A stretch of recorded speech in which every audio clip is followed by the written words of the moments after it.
Welcome to the March 6th, 2024 Zoning Hearing Board meeting for the Municipality of Monroeville.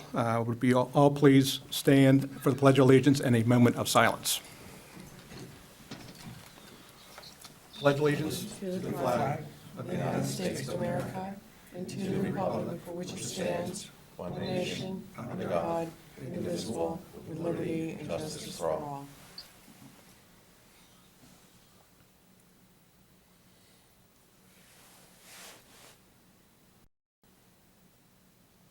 Thank you.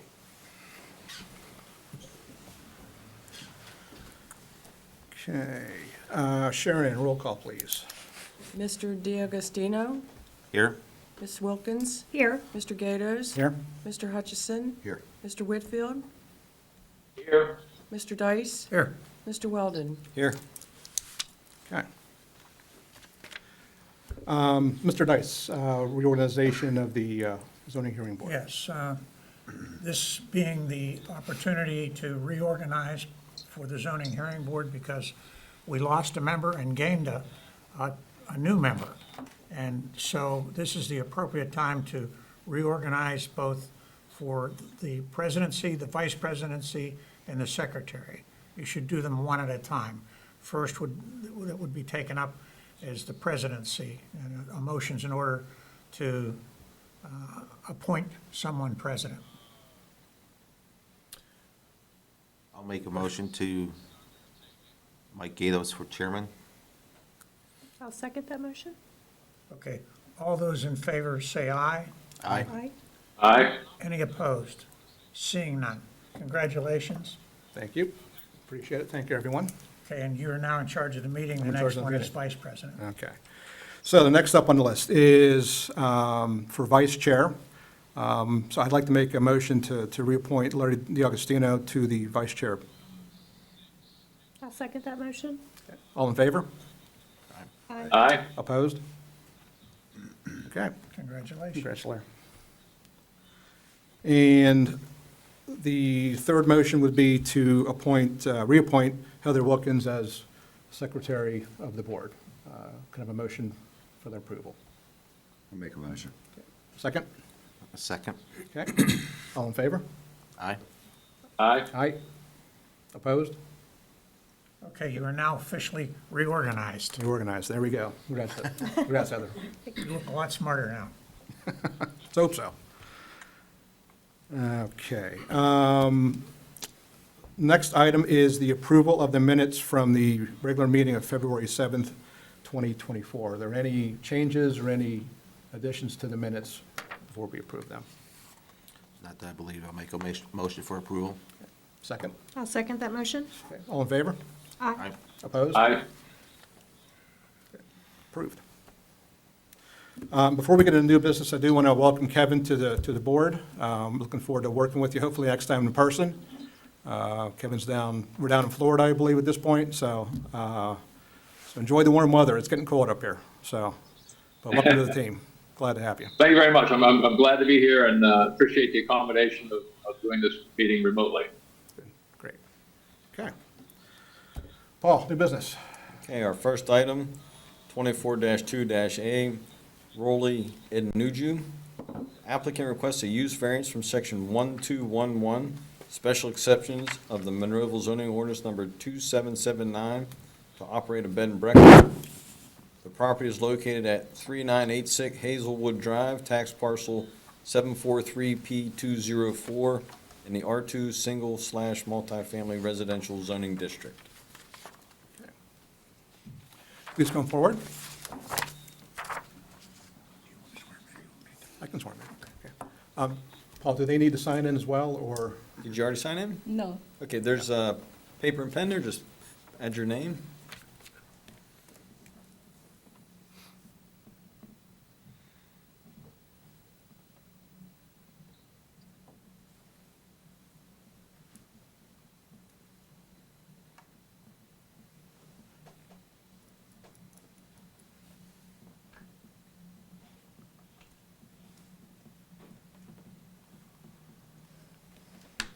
Okay, I need you to raise your right hand, please. Do you swear to tell the truth, the whole truth, nothing but the truth, so help you God in your testimony? So help me God. Thank you. Please proceed. So I have bought a property last year for an Airbnb at Can you do us a favor? Just come over one of the microphones. That's it. Okay. Good. There we go. okay. I had bought a property at Monroeville at 3986 Hazelwood Drive. I did not know that I had to come and apply for a permit to use it because all the people I had asked that was in the business, none of them told me about a permit. So I was shocked when I got the permit that I had to come and apply for a permit. So I met with Mr. Paul and he told me that I had to come and apply, which I did. And I'm pleading to this honorable court to allow me because I have put every necessary measure, security measures in place. I looked into the Airbnb procedures. They told me I had to have a security cameras. I had to have the fire extinguishers, all the necessary things I have to have in my house. I had them, and I had the company I'm working with is called an involved, send an inspector to check the house to see if it was okay for people to live in, and they said it was okay. So I'm here to plead for my house to be used for an Airbnb. Okay. We would, A couple questions. Yeah. You don't live there. No, I don't live there. And how many units are there? It's a single family house. How many people can rent inside? 6 people, How many rooms are for rent? 3 rooms. How many parking spaces do you have? I have like 4 parking spaces. Did you buy the unit when? I bought it last year, March 15. when you bought the unit back in March, was the intent to make it into a B&B at that point? Initially, he wasn't. Okay. Yeah, I wanted my mother to come into town. So, because I was pregnant, but I had a miscarriage, so there was no need for her to come in. So I decided to just use it for a business.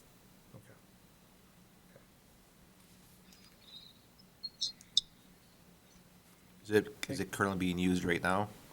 Yes. How far out do you have rentals? Sorry? How far out do you have rentals? It depends. Like for the months of January, February, there was nobody in there because of the weather. But starting from March, we have some bookings already. So your bookings through March? We have some. We have like one is on the 21st.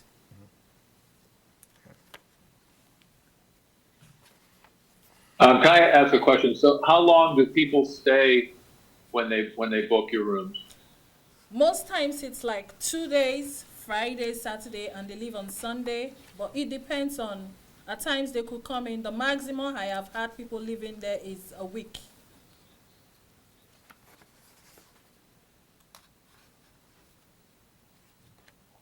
So whenever you set it up as a B&B, you were not aware of the stipulations of the current codes and those kind of things? No, sir. Okay. How did you become aware of that? When they sent me an email, Okay. yes. And at that point, that's when, Paul, you ended up having a conversation and walking us through the process? Yes, Yes. we found the website, and I issued a letter of violation, notice of violation, and Raleigh came up and we talked about it. The biggest issue with it is it's in an R2 district, and we don't permit, this type of use in an R2 district. So that's why you needed the use variance.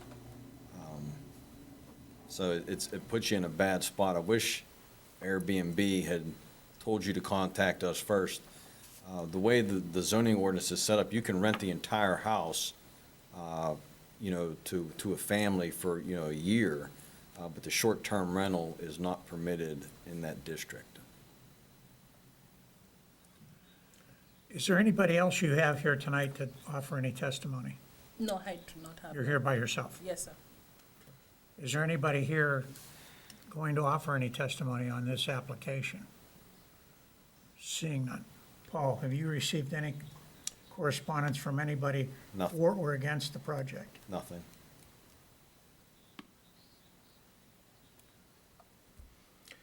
Any additional questions from the board? I have one more question. So when you don't have a rental, when it's not, so it's empty when there's nobody renting, is that the case? He's saying is I it mean, vacant? you don't, yeah, you don't live there, I or you don't have sometimes- somebody, I sometimes live there when I don't have nobody, because I live in Plums and I work in Monroeville. So when I don't have nobody there, I move in there until I have people come in. But your main residence is in Plumboro. Yes.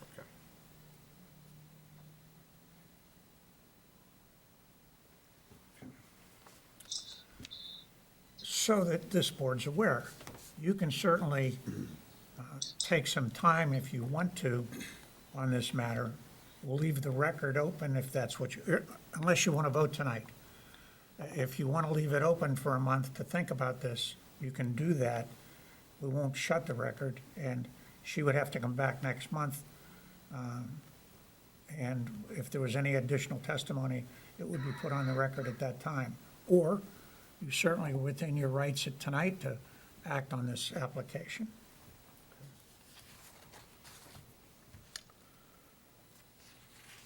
Well,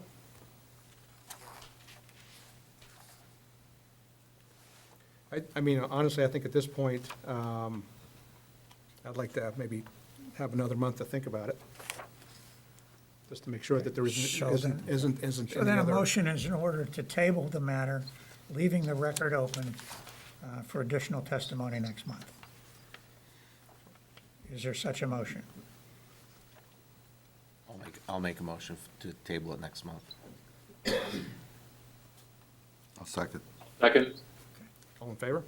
Aye. Aye. Aye. aye, Against?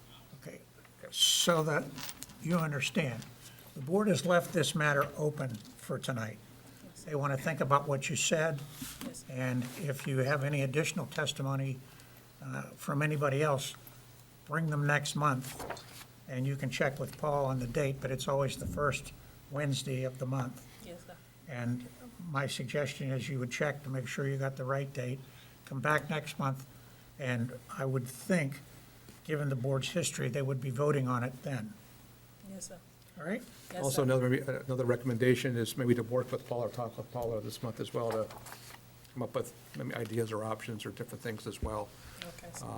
and then bring this back. I want to, why he's saying that to you is that this is a violation of our ordinance, this use. You've applied for a variance, a use variance, which is very, very difficult to acquire. You have to prove that the property is somehow impacted so as there's a creation of a hardship. In other words, there's a gas line running through it, electrical lines over, too steep of a slope, constrictions with the size of the lot, irregularity of the lot, things like that. You've offered no evidence of any hardship. So the board's going to be hard-pressed to approve this. They may, that's not my decision, that's theirs. So I just want you to hear that going in. Okay. All right, Okay, Thank you, that's sir. it for tonight, thank you. thank you very much. Thank you. Okay, next item, Paul. Okay, the next three items are all related to Chick-fil-A. Would you like me to read all three at once, or do you want to act? Yeah, why don't we do all three All at three at once? Okay. They're all interrelated. Yeah, 24-3-A, Chick-fil-A Inc. Applicant requests a variance from section 811G1C, off-street parking, landscaping of the Monroeville zoning ordinance number 2779 to reduce the required square footage of certain end cap parking islands. The property is located at 4040 William Penn Highway, tax parcel 743M275 in the Boulevard zoning district. Second request is 24-4-A Chick-fil-A. Applicant requests a variance from section 811G1A II, off-street parking landscaping of the Monroeville zoning ordinance number 2779 to reduce the required number of trees along the front of the property from the required 9 trees to 4 trees. The property is located at 4040 William Penn Highway, tax parcel 743M275 in the Boulevard zoning district. And the last one, 24-5-A, Chick-fil-A. Applicant requests a variance from section 811G1B, off-street parking landscaping of the Monroeville zoning ordinance number 2779 to eliminate one required parking island and reduce the required square footage of certain parking islands. Property is located at 4040 William Penn Highway, tax parcel 743M275 in the Boulevard zoning district. Thank you, Paul. Is the applicant present, please? Yes.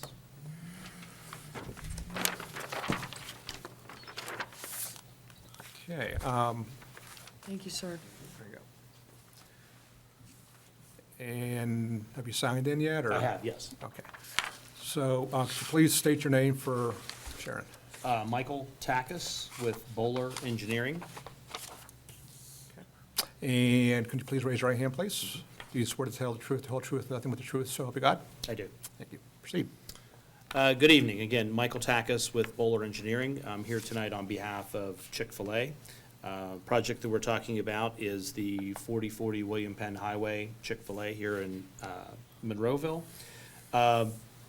Just a little background, as I'm sure everyone here in the room has experienced, the pandemic provided kind of dramatic shifts in the way that people go about getting their goods and services. Quick serve restaurants and restaurants like Chick-fil-A experienced that as well. Drive-through use went through the roof during the pandemic.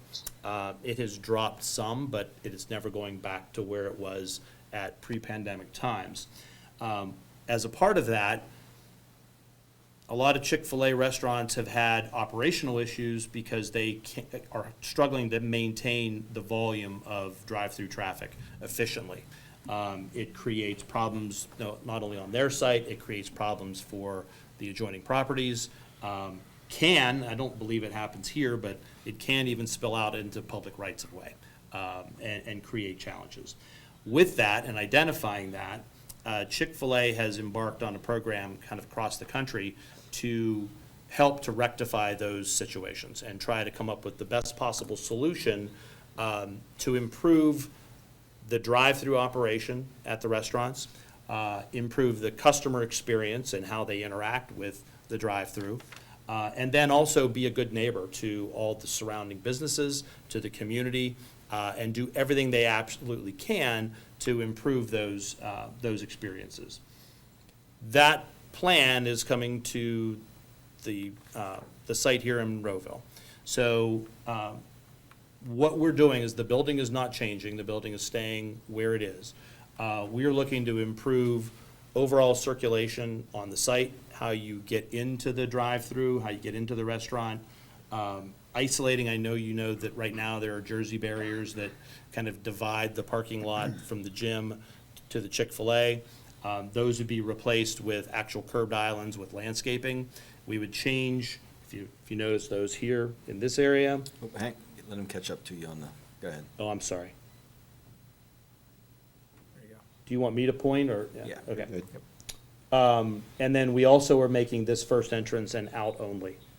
So it helps to minimize the conflicts here with the actual exit. As you can see, as you come in the main entrance to the shopping center here, you basically will be directed down in front of the gym and the rest of the center, and then back up to access. And then once you come into the site, you have, in effect, a double lane all of the way through the entire drive-through. So it significantly increases because of the double lane and then the overall length, the amount of cars that can be contained inside the site and not spill out over into the neighboring and adjoining properties. Along with that, of course, we are putting in the face-to-face order canopy, which is here. And then there's also a canopy here on the meal delivery side. So this particular area here, this is of course where the meals come out and are delivered to the customers themselves. We have changed and added significant amount of landscaping to the plan to try to make it as compliant to the code as possible. but we are still coming up a little short in places. I think we are generally meeting the overall intent of the ordinance, but because of the fact that it's a redevelopment and we're already into a site and we're not really starting from scratch, we're kind of shuffling the pieces around.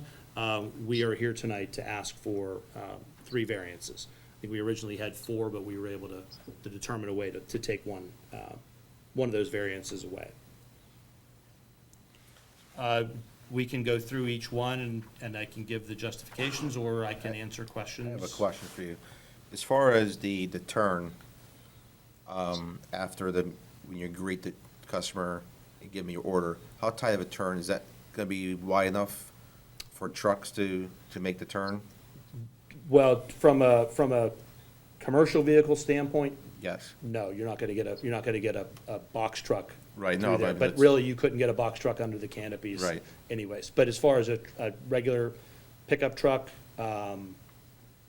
just about any car possible, yeah, we've run the turning simulations through, and you can negotiate through those lanes.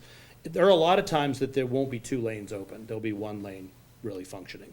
It's at the peak times that you wind up seeing the 2 lanes. The other thing the extra lane does is that it does provide flexibility in operation. If you would, the story is, you have a line of cars in a traditional drive-through and somebody puts a special order in and it backs the entire line up because they're sitting waiting for that order. They order, 20 chicken sandwiches that are taking time to actually come out. The extra lane, when it's not needed for peak operation, also winds up functioning as the ability to pull out. So if you know Chick-fil-A's operation now, you're not necessarily just going to the window and being handed your meal from the window. In a lot of cases, you have employees coming out delivering the meals to the vehicles. That gives and affords the ability to be able to do that bypass operation, which again goes back to just enabling the drive-through to operate more efficiently and hopefully improve both the customer experience and then the community experience as well. And currently the curbside pickup, are you guys moving that to a different spot? I don't know that we necessarily have that on this plan. There are a couple representatives from JLL who are managing the program for Chick-fil-A. Chris Hinkebine is here, and as well as Andrew Eitler. And Beth Sullivan is from my office, but I'll let Chris come up and get sworn in and answer your question. Okay, Chris, I need you to sign in there if you haven't signed in already, or. I'll sign this one if that's okay. Okay, yeah. Please raise your right hand. Do you swear to tell the truth, the whole truth, and nothing but the truth, so help you God? Yes. Thanks. Thank you all for your time this evening. If you could state your name, Yep. please. Chris Hinkebine, Thank you. Spell your last name. Hinkebein. It's a tongue twister. Thank you. So as Michael mentioned, the overall goal of this is to isolate the drive-through, given some of these changes in customer behavior that were prompted initially through COVID, but have hung around. So Jones Lang LaSalle, we are contracted to help implement this program that Chick-fil-A is rolling out throughout the country. Myself and Andrew support the Northeast region. And so we did a very similar project to this in the fall at Cranberry. Almost a very identical drive-through motion. But to answer your curbside question, by isolating the drive-through, it helps, especially at peak hour, alleviate some of the congestion that the other sales channels are bogged down with because of the drive-through. So as we move the drive-through away from the parking, it allows us the ability to serve some of those other channels, dine in, carry out, mobile, curbside, some of those other avenues to help serve the peak lunch or dinner hour, moving the drive-through to kind of getting it in its own spot versus currently it circles around the building and it can bog down those channels that you were referencing. So the entrance coming into the drive-through is, there's just the one entrance right here that we're seeing here at the bottom, correct? Yes, sir, right here. Okay, all right. So you could have cars coming in from, The camera, it takes a second for the camera to catch up to you. Sorry. Yep. so you could have cars coming in from either side to try to get in there. So that is the intent of the one-way is I from see. here is to try to encourage all drive-through customers to come through this channel to enter. And also to try to push this traffic in an instance where, traffic could back up. What we're trying to do is keep congestion away from the William Penn intersection. You mentioned that you had a similar situation in Cranberry back in, that's been a couple of months, how's that work so far? It's been great. We worked very closely with Cranberry Township to implement that. We finished that construction in October, I believe. And we've heard a lot of really good feedback from the operator, or the franchisee, the local operator of that restaurant. Okay. So does the flow in the Cranberry site follow this same flow that you're proposing here? From a drive-through and building perspective, it's identical. Obviously, different parking situations around it, but it would follow the exact same concept. Yeah, it's not perfectly mirrored because no two sites are the exact same, but the setup is conceptually the exact same. Was there a challenge at the beginning with the new flow, with people that go there often and sort of trying to realize I need to go here versus where they were going before? Was there a little, acclimation period there, I guess? Yeah, I think initially, anytime you change a site flow, you have a little bit of change, but it was adopted very quickly. We'll have signage. We've worked with the landlord and the overall property owner to help identify locations for signs, to make sure that we're directing traffic properly, to try to alleviate any, wrong turns into the one-way exit. So we've been working with them and come to an agreement on where we can put those signs and how those would look. There was another item that got brought up in the executive session. If you go back to the plan, on the LA Fitness side of the parking lot, when the Jersey barriers were installed, it created dead-end parking aisles. Can you point out on the plan for the board what parking spaces are going to be eliminated for drive-through now? Yeah, so if you notice here, there are arrows here with a striped island. This is now open here, and we're open here. So these parking spaces go all the way to the end, but these parking bays loop around, so you don't have the problem with the dead end that you You won't have. get trapped back there. And really, those spaces you really couldn't even use them because you couldn't physically turn to get back out of them. So the only way you could use them is to pull in and pull straight forward. If you had to back out, you were kind of stuck. To Michael's point, the purpose of that and the creation of these landscape islands is to try to create a uniform flow, so that we don't have people coming up every aisle to try to enter the Trying to get in. drive-through and create a gridlock type scenario where multiple people are trying to go to the same place. So we're trying to draw uniformity further out from the drive-through entrance to alleviate that congestion.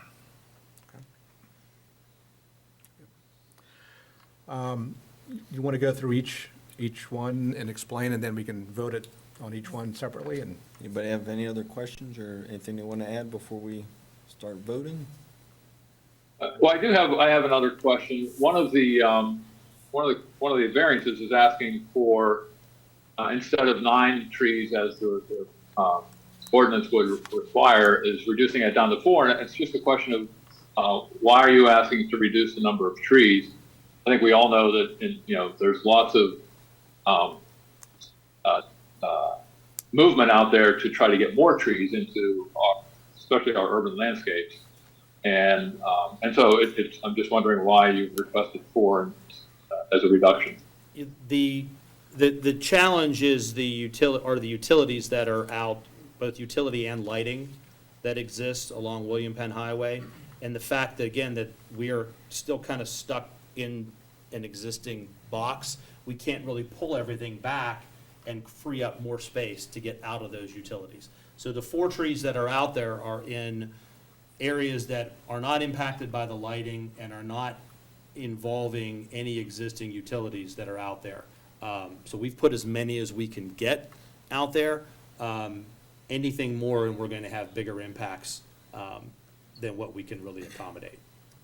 So it's not really a decision to ask for a reduction for any other reason than we can't physically get them in with the existing infrastructure, and we can't pull the parking back because the restaurant's not leaving. It's not being torn down. And now that we've talked about this. I think I remember when I was talking to Aaron or maybe Beth or somebody, you meet or exceed the overall number of required trees, correct? It's just you're supposed to have 9 along Along the William road, that's Penn, correct.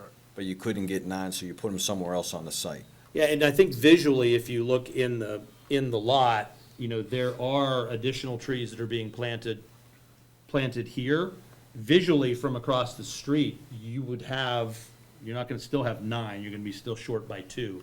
But you'd have 7 across this front, 8 if you count here, with trees in these other islands. So from a visual standpoint, you are still getting that.